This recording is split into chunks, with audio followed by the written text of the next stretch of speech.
और वो एक बार बोर्ड मान ले कि ये हाँ ये वक्त की प्रॉपर्टी है तो उसको रजिस्टर कर, जो उससे इफेक्ट हो रहे हैं उनको मदद मिली है और गनीमत मिली है। मैं उसको बारगाह इलाही के अंदर आपके नाम के जरिए से और आपके मशवरे से वक्त कर देता हूँ।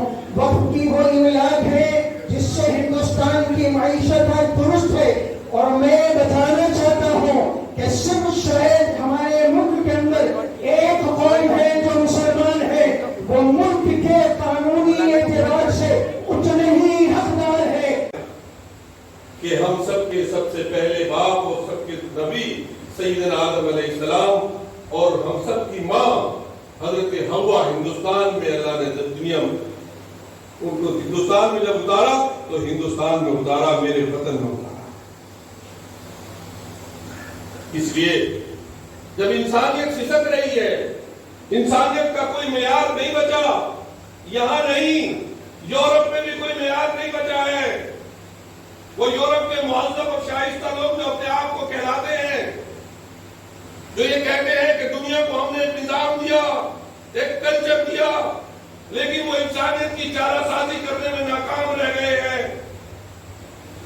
आज उन मुल्कों से कारगो से भर के जिहादों में भर के उन मासूम निहत्ते फलस्तीनियों को मारने के लिए, उनका जेनोसाइड और खुशी करने के लिए हथियार भेज रहे हैं। उनकी तालीम ने उन्हें ये भी ना सिखाया कि ये मासूम है। ये लेकिन वक्त पर जो इल्जाम लगते रहे हैं, उस वक्त से वक्फ बोर्ड ने अपने कदम क्यों नहीं बढ़ाए?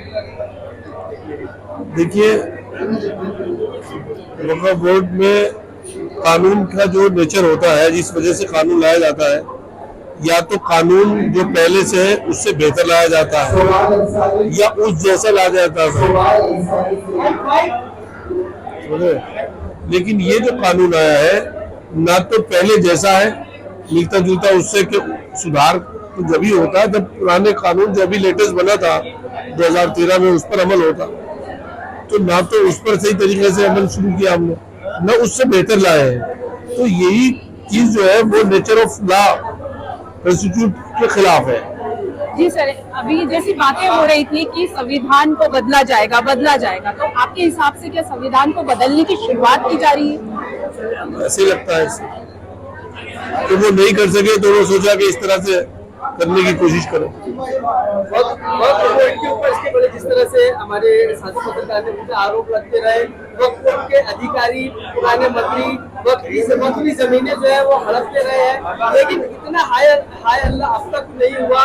लेकिन जब 8 अगस्त को पार्लियामेंट में यह बिल पेश किया गया, उसके बाद से जो है देखने में आया सारी मुस्लिम कम्युनिटी एक जागरूक कहीं न कहीं उनका खड़ी हुई इसके खिलाफ। ऐसा क्यों?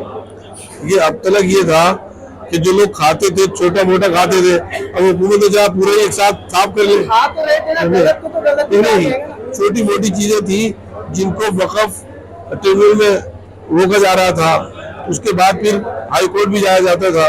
लेकिन अब तो एक ऐसा कानून जो कि आर्टिकल 26 से टकरा रहा है, 29 से टकरा रहा है, आर्टिकल 14, 13 के खिलाफ है, उसको वायलेशन है ये पूरा, इसलिए इसके खिलाफ है। आज 8 अगस्त को पार्लियामेंट में इसका विरोध किया गया, ज्वाइंट पार्लियामेंट्री कमेटी पर इसको दिया गया है। देखने में आया है कि बहुत ईमेल बाजी जो है वो चल रही है कि ज्वाइंट पार्लियामेंट्री कमेटी को जो है इसका विरोध कर रहे हैं वो लोग इसको ईमेल करें। तो लगभग आज की शाम तक जो अपडेट मिला कि 1.5 करोड़ लोगों ने ईमेल किया है।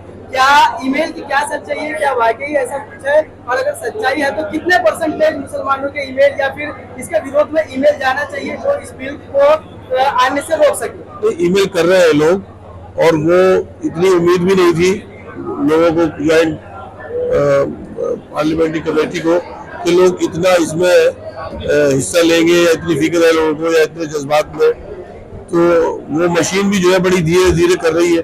अभी उसमें इतने रजिस्ट्रेशन हो चुके हैं, जो निकले हैं वो तकरीबन 50 लाख के करीब है, लेकिन ये भी बहुत बड़ी तादाद होती है। इससे ये पता चलता है कि मुल्क की आवाम इस नए बिल से खुश नहीं है और इसको वापस होना चाहिए। जिस तरह से 20 करोड़ मुसलमान बताया जाता है, तो क्या कुछ % है कि 5%, 10% मुसलमान अगर इसका विरोध करते हैं या 50% इसका विरोध करते हैं तो इस बिल को संसद में जो है पास नहीं किया जाए? ऐसा कुछ परसेंटेज है जो आप कमेटी के मेंबर है, कि आपको क्या जानकारी? नहीं, देखिए वो तो अब जब कमेटी की मीटिंग है अभी और होना बाकी है, लेकिन जिस तरह से लोगों ने अपना गुस्सा और अपनी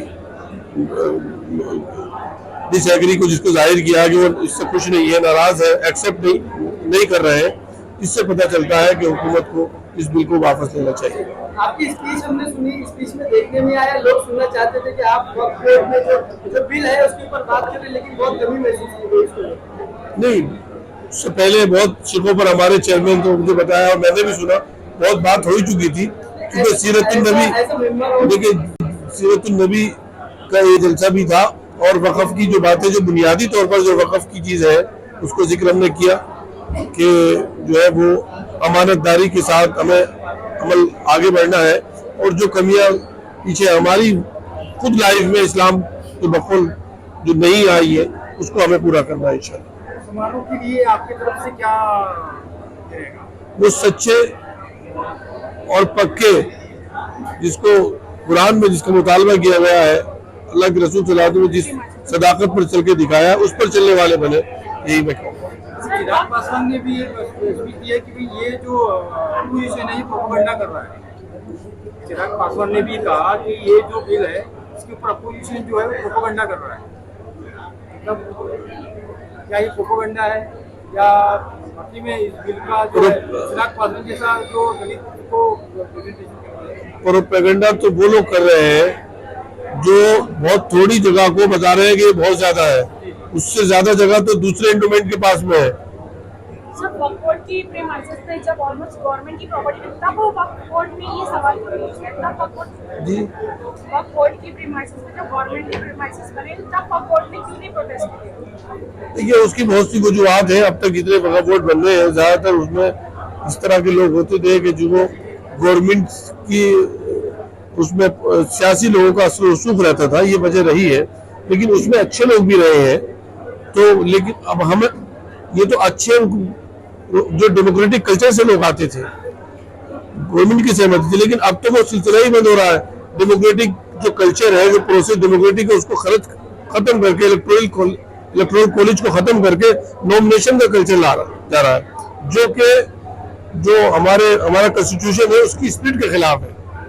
सर क्या वक्फ बोर्ड ने अपने जो उनके अंडर जो काम आते हैं, जो वो खिदमतदारी करते हैं, जो हमारे हुजूर के दौर से होती हुई आ रही, उन सब चीजों को पब्लिक में आम क्यों नहीं किया? सर अभी भी जो गैर कौम के जो लोग हैं, इन द सेंस जो हमारे भाई है, हिंदू भाई है, बहनें हैं, उनको इस कल्चर के बारे में कुछ नहीं पता, तो हमारे मौलानों ने ये सारी चीजें क्यों नहीं बताई? वो सबकी जिम्मेदारी है, हम सबकी जिम्मेदारी है। जैसे हमने कहा कि कैरेक्टर खुद एक ऐलान होता है, वो हमने इसमें कमी रही, हम उसको दूर करना चाहिए, उसी को हमने लिखा।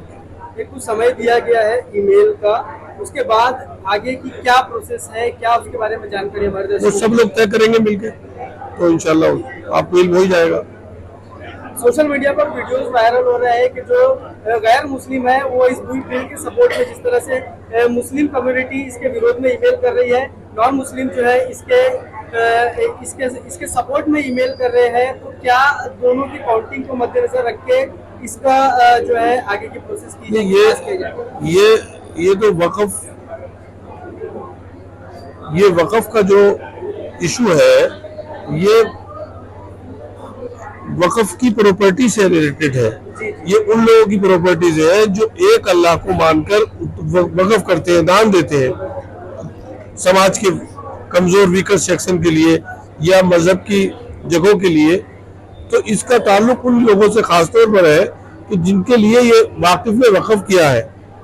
दूसरे लोगों से राय लेने का मैं नहीं समझता कोई इसमें ज्यादा उनको राय देना चाहिए, न राय लेना चाहिए उनसे। तो क्या लगता है आगे क्या मतलब जैसे आपके धर्म और आपके मजहब के बारे में कोई दूसरा कैसे बताएगा? वो तो आप चाहेंगे कि आप किसी आलिम से पूछे, इमाम से पूछे, वही तो आप चाहेंगे, या आप दूसरी जगह जाएंगे? तो ऐसे ही दूसरे लोगों से पूछना, ऐसे ही माने कि हम उनसे पूछ रहे हैं जिन्हें वक़्फ़ के लफ्ज़ के मीनिंग नहीं मालूम। SLP इतने सारे अपॉर्चुनिटीज है, लेकिन आज सेक्शन 40 को अगर करने को जिस तरह से करना चाह रहा है ये बिल, तो उसमें कोर्ट के सारे पावर्स नहीं